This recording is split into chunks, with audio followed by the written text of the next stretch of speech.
So welcome everyone to our Food for Thought speaker series. As Bill mentioned earlier, we started last June and we're getting close to a 1 year anniversary. So we're glad to have you all here. Today we're honored to have Bernard Moon, who is the co-founder and partner at Spark Labs Group. And he's going to be discussing venture capital and sustainability and climate, venture capital trends and sustainability and climate change. And we're honored to have you here, Bernard. It's a pleasure to meet you, and I'll hand it off to Bill to make the introduction. Just one few notes for instructions for participants. If you have any questions, you can raise your hand. If you want to ask a question directly in the Q&A session. If you want to just put the question in the chat, we can also address them there. And please keep yourselves on mute unless you're asking a question. So thank you everyone for joining us, and now I'll hand it off to Bill. Thank you, Jeremy, and thanks again to Jeremy and Valerie for keeping this program alive. And it's been a very exciting journey. And every week we introduce a new speaker, and I'm so every time overwhelmed by the quality and the innovativeness of every one of our speakers and how they are each in their own way carrying on the SEPA tradition of making the world a better place.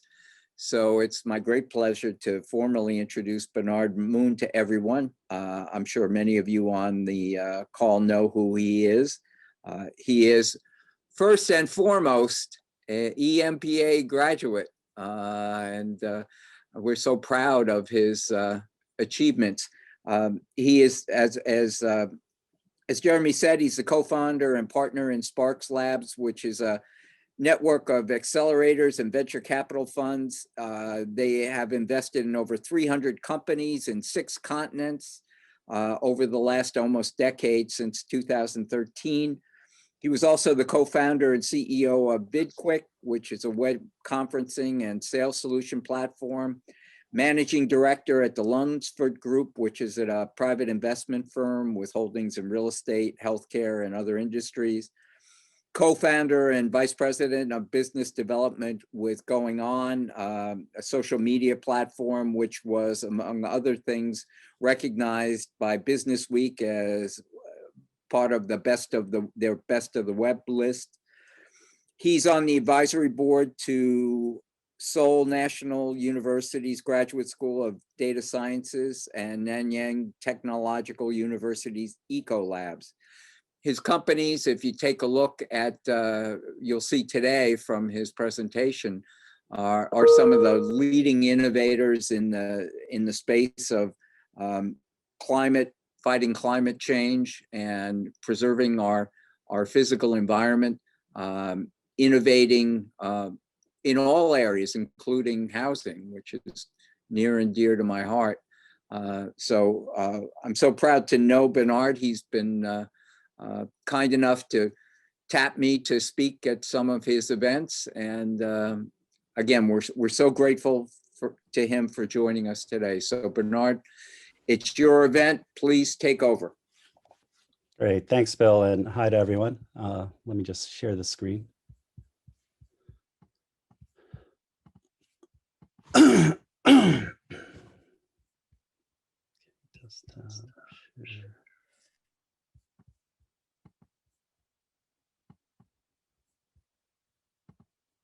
Oh, wait, hold on.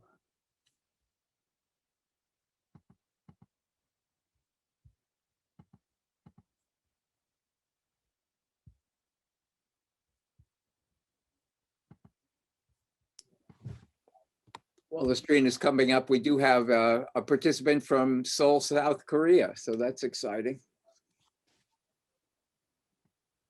Okay, hold on, sorry. Okay.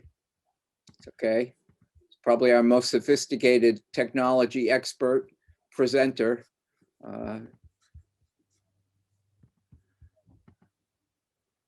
There we go. Can you see it? I don't know if you can. Yes. Okay. Yes. Okay, great. Okay, so yeah, I'll just go over a quick overview of Spark Labs, and then just go into like the general trends that we see, just sort of as a qualifier, pre-qualifier. I am not the deep expert within sustainability on our team, but obviously I have been active in several of these investments. And then afterwards, happy to do any Q&A or questions that you might have, or topics that you want to discuss. I just want to keep it very casual. Yeah, even if you have questions during the presentation, feel free to raise your hand. So hopefully I could catch it. So, okay. So actually, this view is weird. So you guys could see the slides, right? I'm sorry, just checking. Okay. Yes, So you can. Okay, so we're a relatively young firm. We launched 8 years ago. We describe ourselves as a network of startup accelerators and venture capital funds, very similar to more established leaders such as Y Combinator or Techstars. So on one half, we currently have 9 startup accelerators globally. Majority are in Asia. And then on the other half, we have 3 traditional venture capital funds. These are just, some of the recognitions that we've received in our, I guess, our short life. I have to go through this so much. So in terms of sustainability and climate change, these are, at least for our firm, these are the areas that we look at. Clean energy and energy transition. We sort of lump into the broad theme, mobility and future of transportation. And then smart agriculture and land use, and reducing the carbon footprint. So those are just the general sort of big buckets that we look at as a firm within this space. Just to explain it further, I mean, we're a generalist fund overall, so we invest across all sectors, but for sustainability, these are the subsectors that we look at.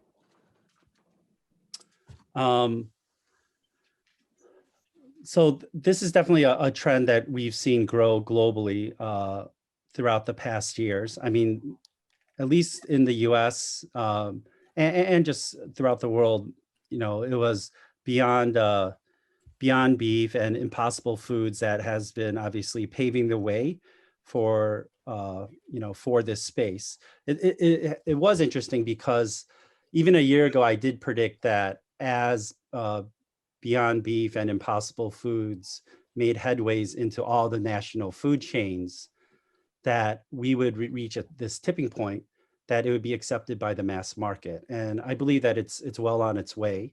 This past year in 2020, 24% of the US population have used meat alternatives, which is pretty amazing if you think about it. If you were to ask, if you'd ask me that question maybe like 3-4 years ago, I would probably say never, because I am a little biased as someone that grew up in Chicago. And, there's a burger joint on every street corner or every half mile. And, the first few times when I ate an Impossible Burger, I spit it out. But then now, partly because of my wife and kids, we've incorporated into almost a weekly meal. So I could eat it like in spaghetti sauce or mapo tofu or other dishes. And I think that's a growing trend that we'll see. I mean, there's been some arguments in the whole meat alternative space on whether it's healthy or not, or more healthy. I mean, obviously there's fiber, but there's also been various studies that it's 4 or 5 times more sodium intake. But there's no question that it's better for the environment, right? I'm sure you've seen either documentaries or read articles. 26% of the Earth's land is used for livestock production. And even a third of all farming land, those crops are used for livestock feed. So definitely there is, a clear argument in terms of reducing, the activities of the meat industry, right, and seeking alternatives. So it's now, even in our deal flow, meaning, startups that apply to either our accelerators or seek funding from us, we've seen meat alternatives grow in all categories, not just beef, but chicken and fish. And so there's innovation, not just in the US, but, we've seen new plays come out of Korea and also various European countries. So definitely it's a space that we are tracking, and then definitely it will be changing the landscape, I think, of our diet. Hey, Bernard, can I just stop you there for 1 second? Sure, of course. What about the ethical component? Do you see, or does the research of your firm indicate that there are people who are championing this for the idea, they don't like the idea of eating animals, and that this is, an ethical concern as well as an environmental concern as well as a health concern? Yeah, there's definitely the ethical aspect of it. I'm not sure. I'm not sure if that's a primary thrust of the movement, but obviously there are vocal people within the space. It's just something that we don't, I guess, highlight or notice in our research. But I don't know if you have. So. Well, it's something that I personally, I'm a Okay. I'm a big animal rights person. And I also love steak and beef, and I've struggled with it for years. And this alternative meat option is really attractive to me. So just speaking personally. Yeah, I think it will be. I mean, it's funny because like one of my younger daughters, who's 12, she actually does bring up those types of concerns too, in terms of treatment or how well farm animals are treated during that, obviously during the production process. The next, growing trend, which I assume many of you are also familiar with, is just fast fashion's impact on the world, right? I mean, just some, figures that, have been widely circulated. It's, 92 million tons of waste are produced in the production of fast fashion clothes. 79 trillion liters of water are consumed by the industry. And then some studies, this is not across the board. I mean, some say it ranges from, I think, like 4% to 10%, but it's still a significant impact that the textile industry might cause up to 10% of global greenhouse gas emissions. And also during the waste of obviously fast fashion, the synthetic dyes that are in the clothes are actually probably the greatest pollutant of water globally. So we've seen in response to this, two areas to counter this fast fashion movement. There's one is the circular economy and what they call slow fashion. So when you think of circular economy, some people say that there's 3 R's involved. There's reducing the materials and waste, there's reusing the products, and recycling the materials. And then also in terms of slow fashion, there has been a movement, not by a lot of the larger players yet, but made to order fashion, which minimizes the waste in the industry and also avoids obviously that industry. We have put investment within this space. It's very early. It's almost like we don't usually break down the seed rounds, but I guess it'd be considered like a pre-seed investment. So if you go, I'll show you the next slide. Labaco, it's a Italian entrepreneur that went through one of our accelerator programs, and they created a circular fashion platform. And it's not just them, but a lot of people have been using blockchain technology. It's now gone beyond obviously cryptocurrency for a lot of things such as tracking and tracing materials, things on the supply chain. So they launched this platform about a year ago, and then they've gotten some pretty good, I guess, response and even pilots from major fashion clothes makers, fashion designers. And yeah, so let me go to the next topic. We also see shifts in mobility. It's interesting because even I would say before the pandemic, we saw the shift towards movement out of major city centers and into the suburbs, at least in the US. If you look at Asia, actually, there is this continued growing trend that was predicted by, a fair amount of people, that there will be super cities throughout the world. But in the US, actually, the data showed even before the pandemic that people were shifting out of major cities such as New York and Chicago and Houston and going into the suburbs or even the outskirts. So I think COVID has actually accelerated this trend of going out to the suburbs. But even, it's interesting because it's obviously also within the urban centers, there's been this shift towards, I would say, what they call like hyper local mobility, right? And we joke around that. I mean, which I think I do think it's true, is that COVID saved the scooter companies, right? And there's been increase in terms of people's attentions more towards these, hyper local mobility transportation modes, whether it's bikes. I'm sure you read, like, in many cities, bikes were sold out for a while, scooters were in demand, and even, I didn't know this, but even sales of motorcycles have gone through the roof during the pandemic. So, it's interesting to see where this sort of settles, because people are shifting out of the urban centers, right? But then also they're going to more micro mobility, and then also shift in certain types of mass transit. So there's been also more attention towards buses and increase in bus rides in certain urban centers.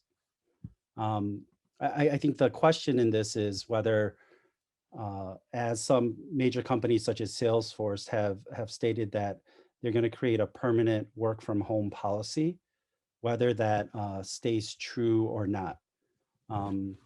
I mean, just as a small example, you know, I mean, I myself, for past 8 years, I actually work from home because it was only me in Silicon Valley.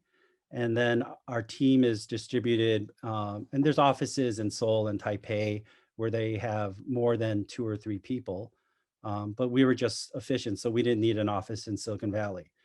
But I think I'm not the norm. A lot of people like the actual physical work environment. And even, it's funny, even right at the pandemic last spring, when I was checking in with our portfolio team, and especially our portfolio companies, and especially the sales execs, right? Initially, if you talk, I remember talking to several of them last spring, they were like, oh, Zoom is awesome. I'm going to be so efficient. I'm going to do like 10, 20 meetings a day. We don't have to travel. This is great. And then I check with them, in December and then January of this year. And most of them, they're all like, Zoom sucks. I can't close a deal. I need to be in person, right? I need to travel again. So I'm just wondering, how permanent this sort of shift in mentality of actually the workers and professionals will be in terms of a post-COVID world. So those are some of the things I think that sort of play into my mind. And I don't have the answer, just sort of things that we're going to track. Well, two things, Bernard, I'll say for that. Here in New York, office spaces is occupied now, even now, at 8%. So wow. Yeah. it's a long way to coming back. Yeah. And secondly, in fact, our first lecture in Food for Thought was mine about a 4-day work week and maybe 1 day telecommuting, if you will. So just like we were talking before your presentation began, the landing spot may be in the middle, where people are not 100% at home and 100% in the office, but some mix as we go forward. But we'll, as you say, we'll see.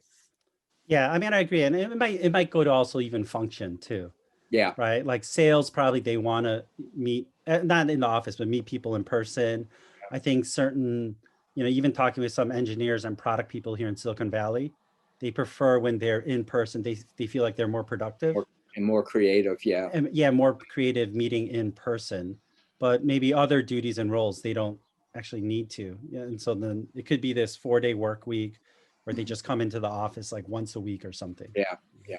So yeah, it'll definitely be interesting to see how the world sort of, shifts, after the pandemic. So, the last trend, within the space that we're tracking is, clean energy transition. The next steps after fossil fuel. Currently, renewable energy powers 28% of the world today, right? And the question is, how we're going to deal with this transition. At least from the research I've seen, I don't think it could be completely reliable on renewables. So that's why I sort of cite that there needs to be increased research and innovation, within the space. And the question is whether it's other sources, whether it's nuclear or hydrogen. But that's definitely something that we're tracking. And then innovation is not just also new energy sources. There's other ways, obviously, to tackle this energy transition issue, whether it's better energy, I would say, reduction methods, and also energy storage. So those are also areas that we're looking at. So I guess I'll end the formal part. I'll just open it up to questions that the audience might have, or if you're doing energy startup, happy to give feedback on that or network. So. Well, I'll start the ball. As you look at the last 8-9 years, what kinds of new companies, if you could, sectors or types of innovation, however you might categorize it, where does the success rate seem higher than others? Whether it's agriculture, sustainables, technology-based, is there a track record developing that you can see that your investment is more successful in some areas than in others? You're talking about within the sustainability space or overall? Overall. Overall. Yeah, I mean, because we do invest in, we joke around, we invest in anything online not illegal. So it's just a very broad sort of, scope that we invest in. We invest in everything besides, I would say, pharma, right? Because we're more seed and Series A investors. So it's more the larger funds that invest early to late in things such as pharma. I would say the most successful for us so far has been sort of the more established industries, right? It could be like SaaS, software as a service. It could be e-commerce. Let's see, what else is there? The high flyers. Also just, I guess, disruptors in certain spaces that are also established, such as, fintech, right? Fintech plays that have been successful for us. And then even, I would say, some devices, right? So whether it's medical devices or also various biotech plays that we invested in. But there's no single, I would say, category that stands out so far. I mean, because we've invested in so many, whether it's small checks or large checks across this, across various industries. Like it's 300 companies and counting right now. So it's a lot.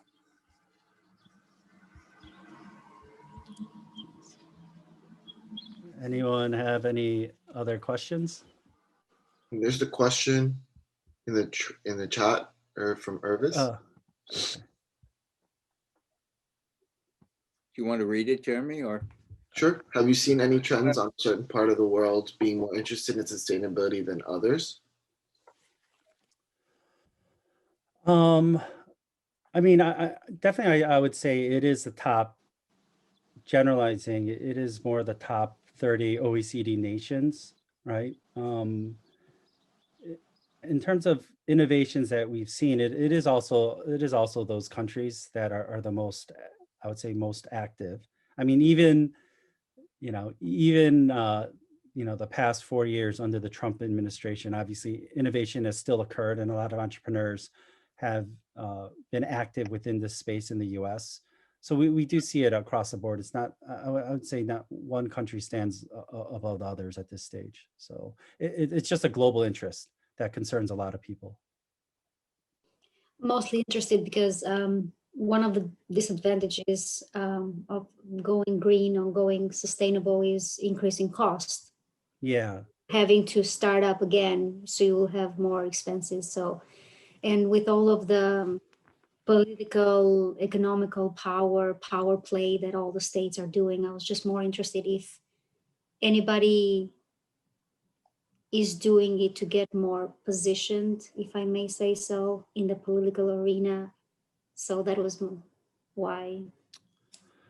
Yeah, I can't speak to the politics of it. I mean, I think I could only speak on the innovation side and entrepreneurs and startups that we see.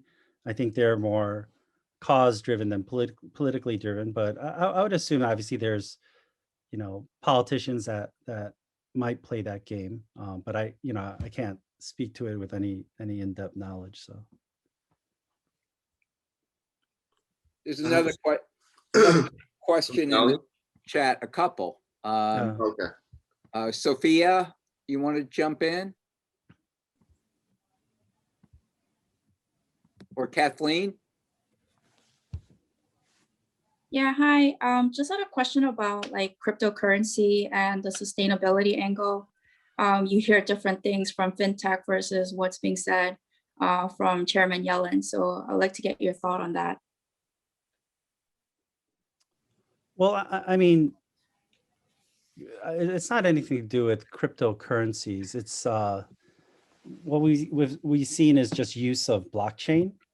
And so so just taking a step back, generally, I would say the US is one country that's more obsessed on the currency side of the blockchain technologies.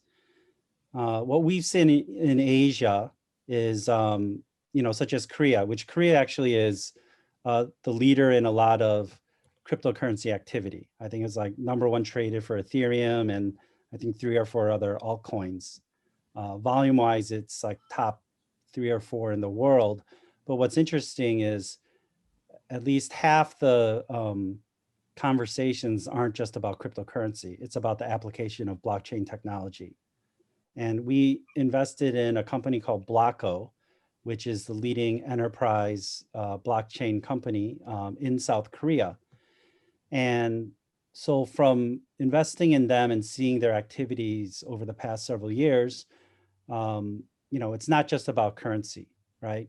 And we don't think of blockchain technology as a solution to save the world. We just see it as sometimes in certain industries, a more efficient database when it's applied, right? So for some applications, it's better to use like an Oracle database or Microsoft or whomever, right? And in others, blockchain technology actually works too. So Blocko has actually signed on like Samsung credit card, Hyundai Motors. We know for Korea Exchange, which is one of the leading, financial exchanges in South Korea, they actually used Blocko's technology a couple of years ago. And in that situation, they decreased their trading day time from 3 days to 1 day. And they also saved the Korea Exchange, I think, almost $80 million for that year using blockchain technology. So the way that we look at it is it's an option, it's a solution there to use for people. And that's what they've, going to sustainability, that's how people apply it, right? It's another sort of database option. And that does actually, I would say, tracking better in terms of if you're tracking things on a supply chain. So it's just another solution for people to use. So I guess the article I read referred to the blockchain databases actually being more inefficient from an energy consumption perspective, and the total transaction value at the end of the day would actually be less than using regular currency. Do you have an opinion on that? Yeah, again, that's true on certain aspects in terms of related to the currency, the production of currencies. But you have to separate the currency side with the actual technology side, right? So yeah, I would agree with the article. If they're trying to actually integrate a certain cryptocurrency with the solution, right, then yes, it can be less efficient. But if you're just using it as a technology, as a database solution, it's different. So you don't, just as a clarification, so blockchain does not require cryptocurrency. You can use blockchain without cryptocurrency. Yes, you can. Yeah. But that's why some people joke around, they say, oh, it's just another database. Why would you even use that? Right? It's not as quick as some of the solutions out there, but it could be more efficient depending on the use case. And also, obviously, it's cheaper. So that's how some of Blocko's clients, why they've signed up, these large corporates in South Korea have used it. And then I will say, even I know a large insurance company in China, they used it for their insurance processes. And I heard that they saved, I forgot the exact number, but it's over $200 million in 1 year. So this is one of the largest insurance players in China. And it was so successful that they actually created a technology group to sell their blockchain solution to 20 different banks in China. So again, it's not has anything to do with the currency. It's just using the technology in a different manner. And it can be more secure, right? If you're worried about the sourcing, like with diamonds or something like that, where fraud and also inhumane practices might exist, it's a way for you to document, for example, that the diamond you bought was sourced and developed in a honest and humane way. Yes? Exactly. Yeah. So that's actually one of the growing uses of blockchain, over the past few years, is the tracking and tracing. They can do so in a very secure manner, and it's I would say nearly impossible to to create fraud within that system. So We have a question from Sally. She has her hand up. Would you like to go? Yeah, hi, I'm Sally. I'm a sophomore studying sustainable development and business management. And sort of in the same vein as the previous question, there are concerns about the overwhelming energy usage from mining Bitcoin, for example. So outside of sustainability, do you see any industry trends that are gaining momentum, which may be detrimental to the sustainability cause? I think there's been some there's definitely questions in terms of, let's say, whether it's like, I think they have one of the largest solar farms here in California. So actually some environmentalists have questioned that, right? Because it's basically large scale land use. And then it's been harming, like, maybe one of Bill's concerns, it's been harming the environment, but also a lot of the animals, within that area, right? Whether it's been a couple years since I've read it, but I think it was like tortoises and birds and everything that obviously die within that area, right? And the question is whether, how efficient it is. There's also there's also, I guess, some criticism of wind turbines, right? In terms of damage of the environment, it kills like, I don't know, I forgot the exact number, but it's like tens of thousands of birds, and especially more like predatory birds that are vital to the ecosystem. And then in terms of even, again, I guess efficiency in terms of the output versus the costs that go into it. It's also been a couple years, but I think there's a study on Germany's sort of wind economy and whether it was really how effective and efficient it was, right? So that's why I do think, there's these questions, and I don't know if there's a clear sort of right or wrong within these areas, but it does need to be looked into more, and whether, whether there's other sort of solution. I mean, there needs to be other solutions, and innovation always does occur. Like every year there's a new play on even wind or solar that we see. So I think it'll continually occur, and that innovation needs to happen over the next decades for us to really transition to a true sort of clean energy world. So. Hey, Bernard, have you guys looked at all at the, in the same vein, waste to fuel? There's some emerging technologies where you don't even need to recycle. You can just take massive landfills and put this into this digestion machine. I'm hardly an expert, as you can tell, but yeah, that turns that unsorted waste into jet fuel or fuel for marine use. Those are two examples that I've heard about. Yeah, I mean, I've read about some of that, so I just wasn't. Yeah, but we haven't looked deeply into that. They weren't seeking funding from us, so I wouldn't be able to speak on that. But I do think it was cool because obviously it brings me back to the Future movies. So yeah, exactly. We have a few more questions in the chat. Oh, okay. Do you want to read one, Jeremy, or? Sure. Is your firm investing in any synthetic foods companies, meat, dairy, or other? No, not at this time. We did actually look at we actually wanted to invest in a chicken play, but they actually sort of stayed in-house at the university they were at. So they got funding from the university and they stayed there, but we looked at that. And then one of my friends, he was actually for the past 4 years until recently, he was CFO of Impossible Foods.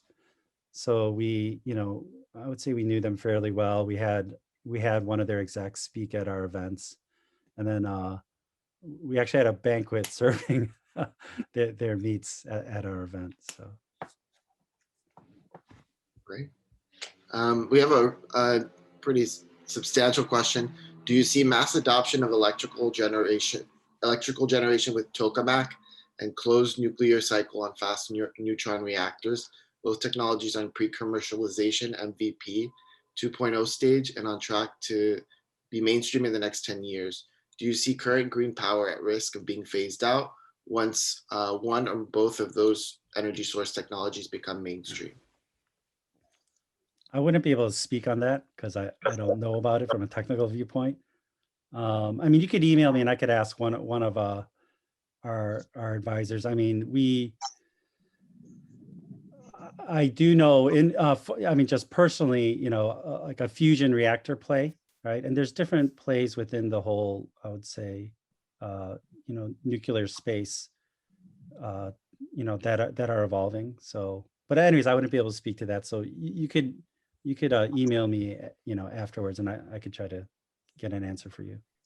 Just as a perspective, fusion reactor technology was a hot topic when I was in graduate school.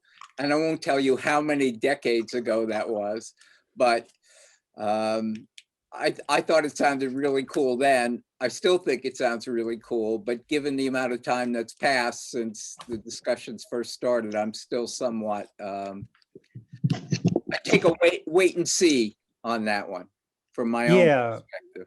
Yeah, there's one play I know of. They gotten significant funding from even like Google invested in them and some other companies. Supposedly they're making it a reality. So, we'll see, right? I think it's within the next 2-3 years. Here's a good question for you, I think. What are the top 2 things you look at when you consider whether or not to invest in a company? I would say most venture capitalists, they look at 3 general areas. They look at the market, right? Whether it's big enough, right? It's like market, team, product, right? Those are the 3 areas. And market, most companies are able to answer whether it's big enough or not. But obviously there's also, category changers that even venture capitalists can't recognize, right? Whether it's an Airbnb, right? Who would have thought Airbnb would have been a multi-billion-dollar company, right? And And then we look at the team in terms of, do they have the right team members, right? Whether if it's a technology, if it's obviously a technology core, how strong is the CTO or the founder that's leading the development? Do they have a balance of also the right business person if it's needed within that industry? And then even chemistry and character, which really are, hard to sort of analyze and assess, right? It's like, you're hiring, whether for your university or your, company or nonprofit, right? You look at the paper, you interview them, right? But, it's hard to assess their character, right? Because you haven't seen them go through fires and arguments and conflict. And I will say, there's no hard number, but I would say at least a third of startup failure is because of founder conflict. Mhm. And then probably another 10%, it's just because it's not the right leadership, right? And even early on, it's just really hard to, assess these soft things. I mean, we've gotten lucky where I would say over the 300 companies we invested in,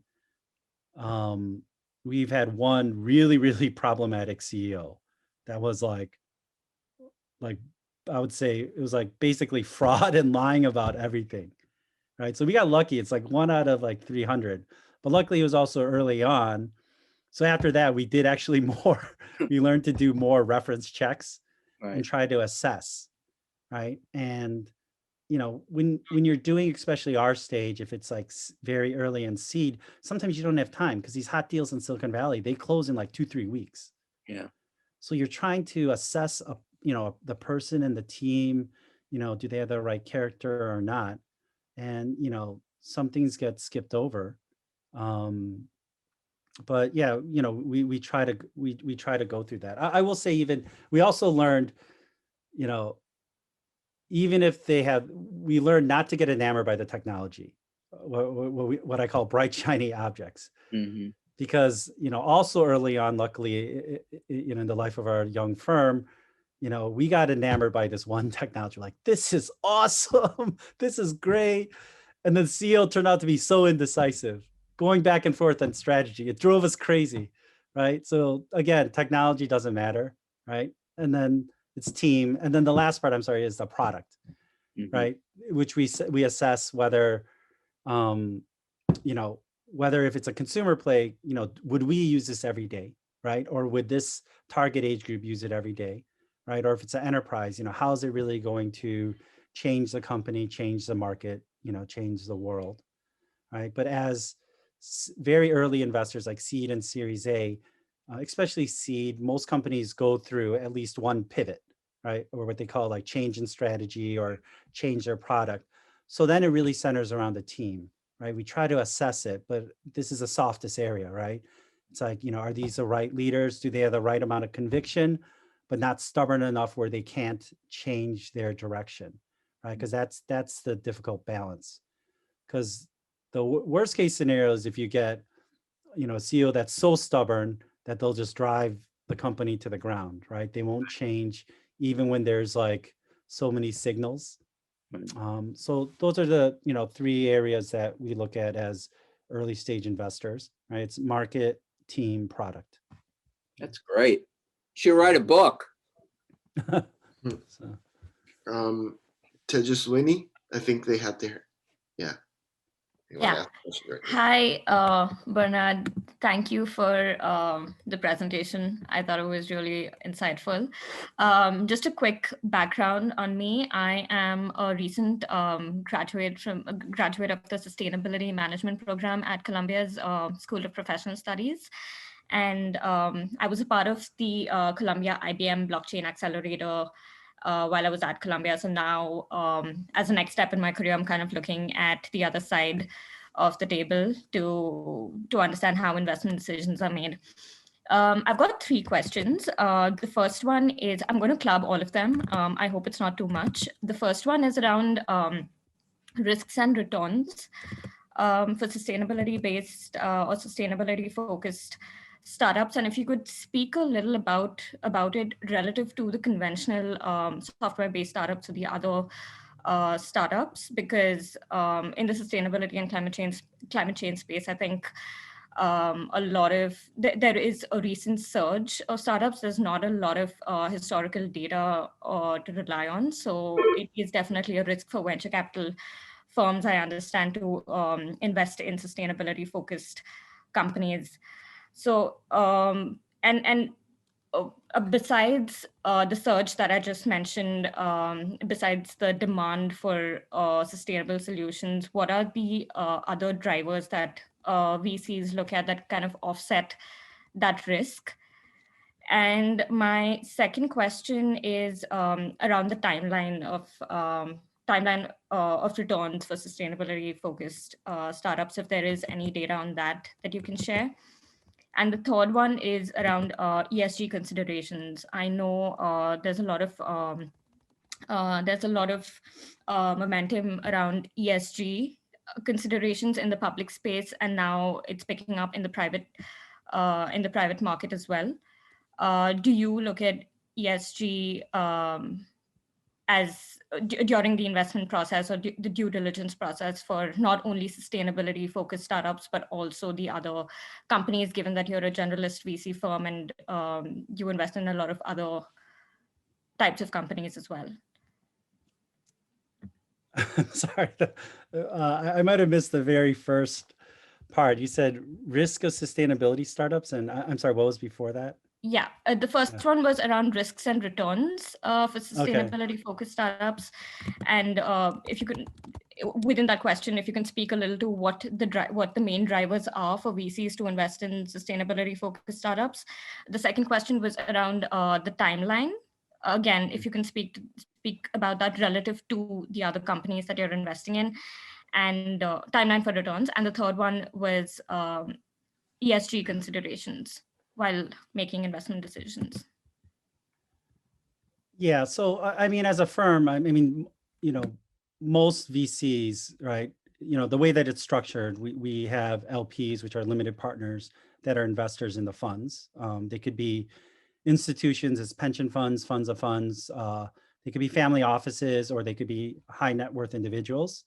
So we have a responsibility to them, and this is not, you know, any sort of cop out or anything. So, you know, our objective obviously is to make money for our investors, right? So regardless of whether it's a sustainability startup or not, if we think that it's going to disrupt an industry and, you know, make money, I think people will invest in it. I will say it also depends on the individual firm and the partners, right? If they really like a company and what they're doing, you know, they might lessen, you know, their objectives in terms of, you know, trying to get a return for their investors, especially if they think there's other companies in the portfolio to offset that and still invest, right? So for example, you know, in one of our funds, we've invested in 2 nonprofits, right? Which wasn't a return for our investors, but it's in the deck that I shared. It was called Tree Planet. It was a tree planting nonprofit started by this young Korean entrepreneur that, you know, he's planted like hundreds of thousands of trees throughout the world through his initiative. One of my partners really liked the passion of the founder. So he said, hey, let's invest, even though we're not getting a return. And we said, sure, it's a great cause. So we invested in Tree Planet, which wouldn't do any return. So, you know, it's always a balance, I would say. There's no sort of easy answer, but, you know, you just have to understand the drivers of most funds are, one is, you know, seeking the return. Sustainability, I would say, again, it's also on the firm's strategy and objectives, right? Because it could be even for, you'll see a lot of these firms that have invested or focus on deep tech, right? Deep tech is like, could be like AI, or even like blockchain is grouped into that, or, you know, autonomous driving and different plays like that, that have, that most investors consider you have to take a long view. So when you take that long view, you expect the return cycle to be 10 years plus, right? Versus, let's say, 5 years. So again, it's about the strategy that you set out. So sustainability isn't like something that I would say investors would be risk adverse to it. It just matters on whether it fits into their strategic view of things. So if it is actually more of a, a firm that does focus on an area such as deep tech, I think they would be comfortable with, various sustainability plays. Hopefully that answered your question. So, Bernard, we're almost out of time. okay. Let me throw one of the questions from the chat to you, Okay. and maybe you can wax eloquently on it. Geographically, do you see any pattern of where innovation is more prominent or less so? Do you see it in Asia over the US or the US over Europe, or is there any geographic pattern in innovation, or is it just great ideas are where you find them? And if so, if there is a geographic pattern, why do you think it is? Yeah, so we actually do, as a firm, do studies of ecosystems by city throughout the world. And I mean, I could share that with people later, but when we look at an ecosystem, it definitely depends on various factors. One is the engineering and entrepreneurial talent within that city. It's also other factors such as the private capital support, how strong the venture capital ecosystem is within that market. And then also, government plays a part, whether they have regulations that hinder entrepreneurship specifically or not. And also, soft things such as the culture too. So US obviously is the leader. And then, if you break down the US, I would say it would be Silicon Valley, is a clear leader. And then, followed by cities such as Los Angeles, New York, and Boston. In Asia, the top 3 ecosystems that we rank are actually Beijing, Seoul, and Shanghai. And then there's a drop to the second tier, like Taipei, Singapore, and then Tokyo. An example is Tokyo. They have world-class engineering talent, but for some reason, there isn't that strong entrepreneurial spirit as the other ecosystems. So Tokyo and Japan itself is just an ecosystem that we're waiting on. I mean, we were thinking about launching our accelerator there a couple of years ago, but I think we're holding off for probably like 2 more years. But it's just like waiting to happen because they have such world-class engineering talent. The venture capital ecosystem needs to develop further a bit, but it's definitely an area that we're eyeing. We're also eyeing areas like countries like Indonesia and Jakarta, right? Because it's hard to ignore with 270 million people, a third of the population under 30. The question is, how big is for that market? It does need developing talent, but how large is the disposable income segment of the population there? And then Europe, we look at the Nordics and especially Stockholm. There's a lot of great entrepreneurs and talent in Stockholm and the Nordics in general. Israel and Tel Aviv, of course. Berlin, there's great talent and entrepreneurs within that ecosystem. The only thing is we think the venture capital system needs to mature more. Similar with London. And then Paris is a area that we're looking at more closely because they have a lot of deep tech talent out of the universities there. The only thing is, again, the ecosystem is a little underdeveloped. But overall, it's been interesting because when we launched Spark Labs 8 years ago, we assumed that the world would be flatter, and it is. And now if you look at, there's different studies out there. 8 years ago, maybe there was like 10, 15 countries that produce unicorns, companies with $1 billion valuation or more. Now, depending on the study, it's anywhere from 30 to 50 countries. Wow. So the world has definitely become, flatter in that way. Knowledge has spread more easier, right? And Silicon Valley, and even, we're one of the, I would say, evangelists for this unique pay it forward culture that drives Silicon Valley innovation, right? It's another soft thing that even people that have been in Silicon Valley for 20, 30 years say is the secret recipe of success of Silicon Valley. It's this culture where you will help other entrepreneurs for free, right? And it's a very different culture than even LA, which is, an hour flight down. This Hollywood culture, because I used to work there with my prior firm, everyone guards their Rolodex. It's interesting. They guard it. They think like they have something proprietary in guarding their contacts. In Silicon Valley, you'll help out someone and say, oh, I'll introduce you to this VP at Google I know, or this venture capitalist, as long as I would say you're not like crazy or something, or a criminal. Like, people want to help each other out. They don't guard their ideas, because the idea is also like, no one's focused on, if you go like, I hate to say it, but even like New York, you meet some entrepreneurs, they're like, oh, I need to patent this first. Like, people don't care about patents in Silicon Valley, because they're like, if you have an idea, if it's that great, there's 10 other people thinking of the same idea. So it's about a matter of race to execution. So no one cares about that, unless you're in like semiconductors, right? So, or pharma, they'll care about the patents. Right. But otherwise, it's really the idea.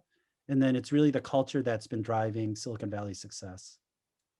Well, that's such a great answer and such an optimistic tone that I think we'll call it a day. So I'll flip it back to Jeremy, and my personal thanks to you, Bernard. That was just outstanding. Jeremy? Thank you. Thank you, Bernard. And thank you, Bill. It's a great presentation, and glad to have all this time for Q&A. We got a lot of great questions. Thank you, everyone, for joining us. And we hope to see you around in the Food for Thought sessions in the future. We have quite a few coming up, and hopefully we'll get to the anniversary in June. So everyone take care. Thank you, Bernard, and see everyone later.